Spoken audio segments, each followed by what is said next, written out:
Hello and welcome to this episode of Coffee With. I'm Casey Waltz, Director of Social Media and Digital Strategy at Mizuho Americas. I'm honored to be joined today by Ambassador Rufus Gifford, former ambassador to Denmark, senior aide to President Barack Obama, and staffer on John Kerry's 2004 presidential campaign.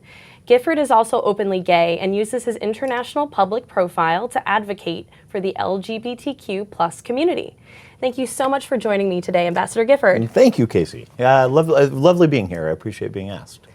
So you've had a very far-reaching career in politics and diplomacy, both at home and abroad. And coming out in college as gay, you've also been very open and honest about who you are in your career. You also are known as the informal ambassador to the gay community by President Barack Obama. How would you say being out, how does that impact how you approach your strategy and your philosophy as a leader in your career? In some ways, my sexuality allowed me to take risks that perhaps I wouldn't have otherwise taken. And so I moved to Los Angeles and I worked in the entertainment industry, and I failed. I took risks, I failed, and I pulled myself back up. And I think a lot of that actually really was connected to the fact that I was gay, that I was trying to figure out who I was in my own skin as a human being, as a man. And it took me a decade or so after college to find my passion, to find what I really cared about, which is, I think, what all young people are striving to find. What are we good at, but also what inspires us, what fires us up. And that's what politics was for me. What would your advice be to those who are in a similar position, have either are out or thinking of coming out, and they're starting their career or wanting to move up in their career? How can they bring their most authentic and honest self to their job? I think the issue about being closeted, the most powerful emotion that's connected to the closet, as far as I'm concerned, is loneliness. And loneliness fundamentally makes you, I think, unproductive as a human being. The idea of sharing who you are, finding that human connection, makes you more productive. And I certainly felt that way. But fundamentally, what I try to tell young people is find that community.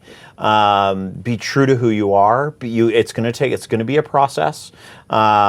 But when you are honest with yourself, then honest with those closest to you, both friends and coworkers, you start to develop that sense of community, and that changes everything, I think. It's the 50th anniversary of the Stonewall Uprising. From your lens, working as an ambassador and being an advocate for the community, can you talk about how we've been able to progress so far as a world, as a nation, and also what else needs to be done? It's been an amazing 50 years. And I think more specifically than that, it's been a really remarkable last 15 years. And I think I start that 15 years perhaps when my home state of Massachusetts legalized marriage back in the early 2000s. Because if you think about what has happened to the community in that 50 years, and you think of AIDS, you think of how really it's an enormous percentage of young gay men were taken from us in a way that was just tragic in every sense of the word, and a real failure of society to not do something about it. And then you think of the progress that we've made. You think of the fact that the idea of marriage, federal marriage, would have been unthinkable in the 90s, really. And look where we are and we've now had marriage for almost exactly 4 years, and that's just something to celebrate. And it's not to say that there's not still real strides that we need to make. I always say that the moment you think you've reached full equality is the moment you start to fall back, because it's the moment you start to take it for granted. And I think you could see that on issue after issue. You need to continue to fight. You need to continue to change hearts and minds. How did the Danes sort of receive you in your very American, resilient, pivoting from one career to another? Yeah. What did they think of that? The American ambassador in any country is a very, very prominent figure. So your personal story is a big deal.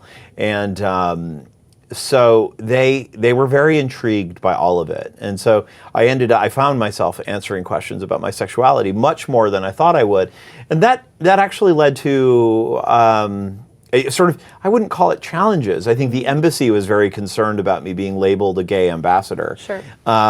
Exclusively, and so I couldn't be taken seriously on a number of other issues. But I think that's inherently short-sighted. I think that for me to tell my personal story in a matter of, as a way to connect with people in a human way, that's what I always tried to do. It wasn't just about